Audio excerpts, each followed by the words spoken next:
back, my beautiful, beautiful students. I am your very tired Professor Ricky. Today, and all of this week, has been quite the endeavor, I must say. It's essentially been a 14-hour-a-day situation. I, just have a lot of client work to do with my 9 to 5, which has been turning into 9 to 9s and later. So, I'm out of, I will say I'm out of the void. Today I had a good day. It was productive. It got stressful, but then I got the privilege late this Wednesday night to watch Tower of God episode 7.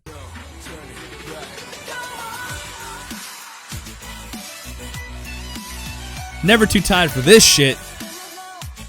I'm still pretty tired though. I'm going to keep it short and sweet. I want to just break down the big points, the stuff I found interesting, and maybe the little things that I think are going to come up in the near future for your YouTube gang. Hello, if you see me in a little bit of a zombicide state, it's because I am. I feel 70% zombie. Happy, not so much voided as I used to be, but it's been a day. But I want to turn it on for you guys, for my students, so they can watch me go at it. So, for YouTube gang, you're going to see all the goodness of the visuals right here. But for you audio-only crew, let me let you in on how we start episode 7. And I mean, it starts with a banger of a piece of information. Up to this point, we've been led to believe these little driplets of information about the princesses of Jihad. And we know specifically that, Anak was called an orphan by Endorsi, and we speculated why. You, the students, and I together speculated why, and within the first minute, they rip it off and tell you exactly why. Ooh!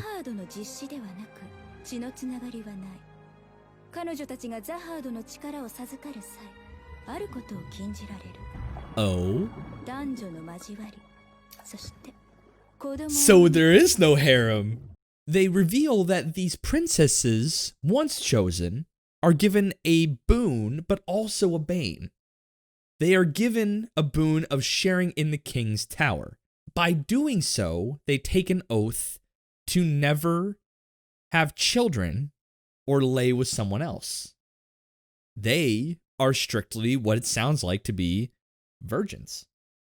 And really apt use of an analogy in this episode was used. They are like shoes on a shelf, never to be worn. And we've seen a couple shoe things here and there with the whole high heel incident.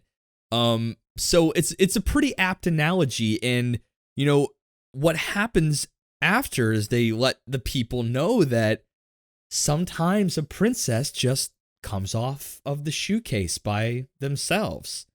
And this is where we get the orphan aspect, is that Anak's mother had no business having Anak. She could never have had a child by the rules of being a princess. The orphan aspect isn't necessarily that this princess of Jihad is a true orphan or got in by some special right, except for birth. She was born into the power. The reason why they can never have children is because the power of Shinzu, or this power source given by the king, is inheritable genetically. So just the merit of her being born, as Endorsi very elegantly put it, you never had to work for this. You never had to climb. You never have to put in the blood, sweat, and tears to earn your spot amongst the princesses. So I think that title, an orphan princess, the title isn't necessarily one who is chosen, but one who shares in the king's power, the one who shares the gift of pure Shinzu. And we see that in the fight between Endorsi and Anak, because Anak uses some serious Shinzu enhancement. She's out here, but Endorsi, being a true princess of Jihad, does eventually pull a kamikaze and pull her off the platform in their particular fisherman test. So I found that very interesting. I like the way that they're portraying this whole princess thing and these women almost in glass cases as the king Jihad would like them to be. Some of them break out. Some of them don't want that. Some of them feel empowered to go, be their own person. And while that's not everyone, most of them are resigned to enjoying the powers. Yuri, and Dorsey, and a couple others that we kind of see here and there without a name. They seem to enjoy the power and are cool with the rules. So you know what? Screw it. I'm not banging nobody, but I'm not having no kids, and everything's cool. Side note, this totally blows my harem theory out of the water, because he's not doing shit with his harem. So he's gathering women, but he's not doing jack shit with them up at the top. So, I guess good for him. I don't know what his final objectives are as being a king, but whatever. So we learn a lot about the princesses of Jihad. So we then kind of cut to a really funny moment where we have Bomb just tearing up the wave controller test.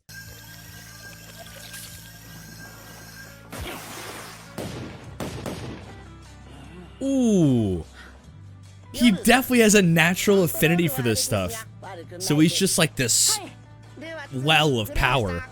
He doesn't seem to have a lot of control at all, but he does seem to have pure strength. Because while Ho, the horn guy, is having a hard time popping these balloons that are just up with his ability to use Shinzu, Bomb seems to not only pop a balloon, but many around it. So he seems to lack control, but has more than enough strength. So he just needs to refine his skill. Gray, the chick who was like the necromancer chick in the Crown game that can just whisper shit and, drop people, she was like the perfect mix. Like she can crack any balloon she wanted to, and she was strong enough to crack it. So, Ho seems to be finding a resentment towards Bomb in a weird way. There's a scene later where he talks about him to Sleepy Boy Supreme and said, "Who is this person?" And the reason why Bomb can pop the balloon is because of a favor he did to Sleepy Boy Supreme.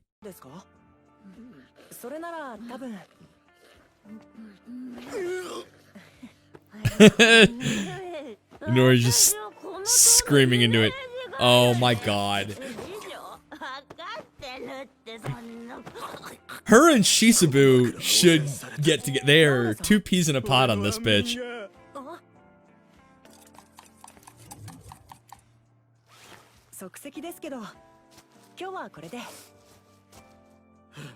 He helped him figure out how to make a makeshift pillow out of coffee beans in a bag, because Dorsey uses his favorite pillow to sleep on and dreams of being the tower's poster girl, which is pretty funny. I really enjoyed that. Was a nice little cut, to comedy there. Another good scene later we see is we got Shibizu and Hots are trying to be scouts, and they are really trying to make their last friend. And Kun and Bomb, I think mostly Kun, but Bomb helps, comes up with a great idea. They know that Dorsey hurt herself at the end of her fisherman test because they said anyone falling off would suffer injuries, serious possibly, but no life-threatening issues.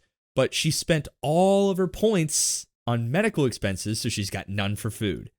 So, Bomb and Hots come to her room, bring her a tray of food, and say, "Here, this is for you. But you said something interesting in the last episode, fourth wall break." They don't actually say that, but here we are. They say you said something in the lunchroom where you don't think men and women can be true friends. So, we have a deal.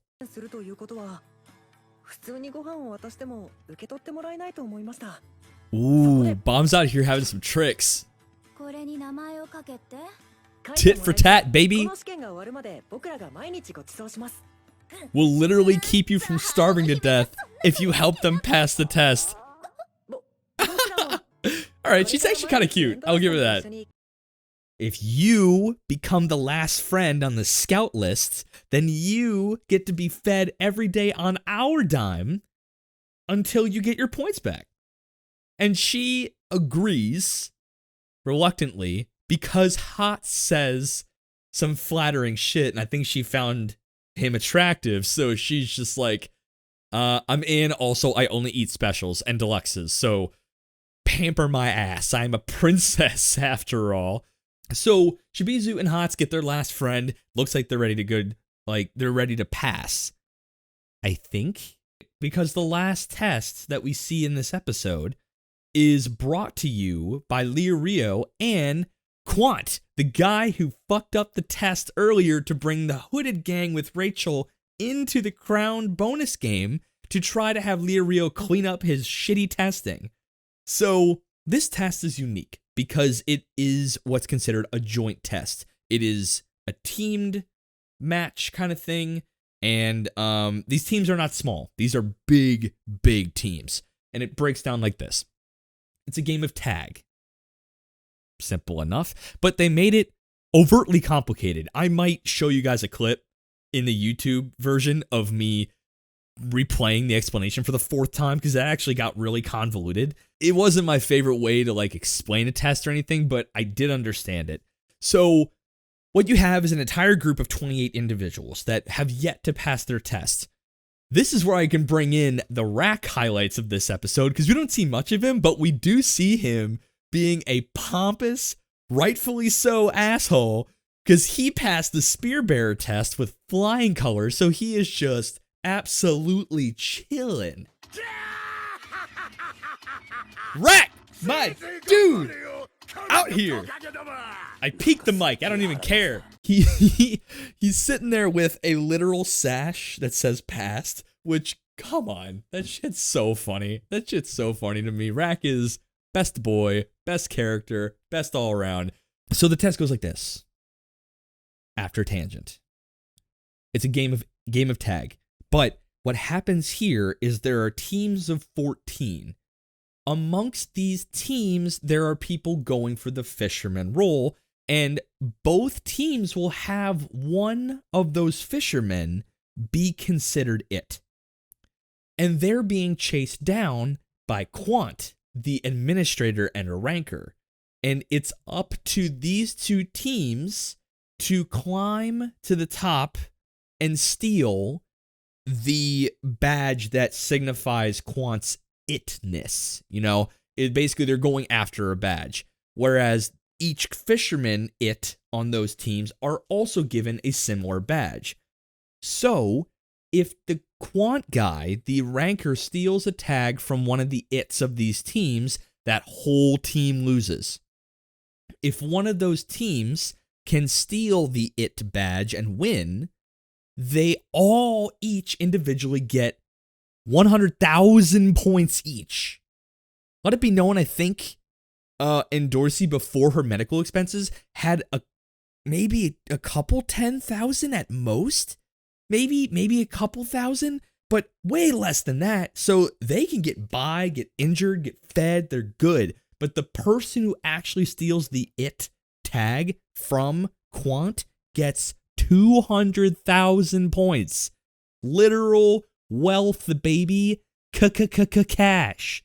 So there's high stakes here. And how they started out is very interesting. They need someone to be bait. Directed by Kuhn, who is training to be light bearer, kind of the informational director of the team, aka what I see this being the strategist. So he is strategizing and using somebody as bait, aka Shibizu, who's trying to be a scout. So Quant comes in. A light bearer uses Shinzu to fly. Ooh. Takes out red team's light bearer. Crack behind the neck. Done. Dude's out. Lightbearer falls. So they basically are going after that. He goes after the scout, Shibizu. And Kuhn and him both say, boom, gotcha, bitch. So a knock comes out of nowhere with the Green April trying to capture him. But I mean, it's a ranker, you guys. It's a ranker. So what do you think he does?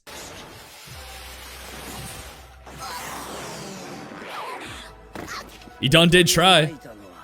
Drags that bitch around, they're done. He's just pissed off, and the episode ends with him pissed off as fuck. Like, he's ready to go.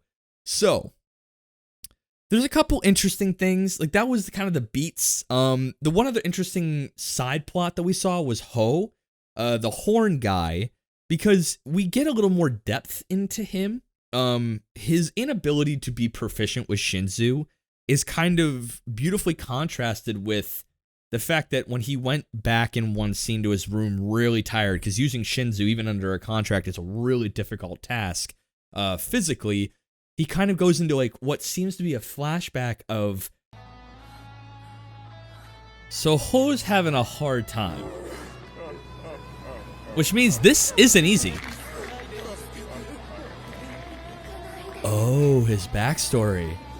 Like evil characters in his mind gathering what looks like a bunch of his horn from a bunch of people on the ground. It's clear to me that his horn is a clan or species thing, and they're collected for some kind of value, which makes me think that we just saw somebody's pure motivation for climbing the tower. What is at the top that could reverse or appease or avenge this particular act against these horn poachers of the Ho folk? I don't know, but it's the first time we saw a clear motive to get to the top. Something at the top can make what his plight is right, and it's clear that his plight is poaching his own species. He then gets a letter in this middle of distraught moment of, I can't beat Bomb, who is this guy, whatever, and he's given a letter that says on the outside, do you want to climb the tower? He opens, he looks, he's surprised, he's shocked, and he goes back into his room, and that's all we see until a little glimpse when they're learning about the tag test. He is clearly looking at Rachel. I'm curious, what is she doing? I am not a fan of Rachel anymore. She seems to be a schemer. She seems to be someone who is so obsessed with the top of the tower that she's willing to do anything, say anything, leave anything, anyone behind, which does inherently beg the question. If we saw somebody so willing to climb the tower to save, say, his people, in this example with Ho, you know, there must be something at the top worth fighting for, obviously. But in Dorsey and Rachel have a moment where she even asks her, or more of a statement, that it's like, I really hope that whatever's at the top of this tower is worth foregoing letting Bomb know your identity. Rachel just says, deuce deuce, I'm out, fuck you, I don't want to hear it from you guy. So I'm really curious to see Rachel's growth, or more reveal of what her passions and motivations are, because at this moment, I do not like Rachel. I think she schemes. I think she's obsessive. I think we are led to believe in episode 1 that she is super caring to Bomb. But it's very clear, the one thing that is very clear is that she never expected Bomb to be here at all. So, what's Rachel up to? And what about it doesn't include Bomb? We can only find out in future episodes. But this one was really good. I don't know if I can give it a full 85. I'm gonna give it an 81. It was a little better than last one, which I think I gave a flat 80. Most points go to just that hard-hitting fact about something I've been thinking about the whole time, the Princesses of Jihad.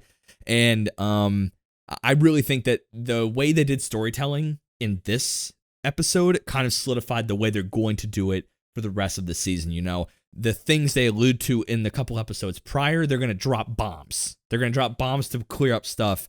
Not our BAM, our boy, but BOMB bombs. They're going to drop some serious bombs every episode to clear up the ambiguities that they set up in the episodes prior, and this rolling reveal is starting to enlighten me to the way they tell a story, and I really enjoy it. I didn't enjoy it in episode 1 because it didn't have time to roll. Now that it has time to roll, the ambiguities are now being filled in as new ones are being added. So here's to hoping at the end of season 1, we can be given all of the answers that they want to give us and left with the good stuff for hopefully a season 2. So 81 is my answer. They set up a lot of good things. We got a lot of action coming up, I can tell, in episode 8. Thank you very much for listening. If you want to go ahead and listen with both your eyes and your ears, check us out on YouTube. Hey, YouTube gang, you've been seeing me just starting out super blue, and then now I'm kind of into it. So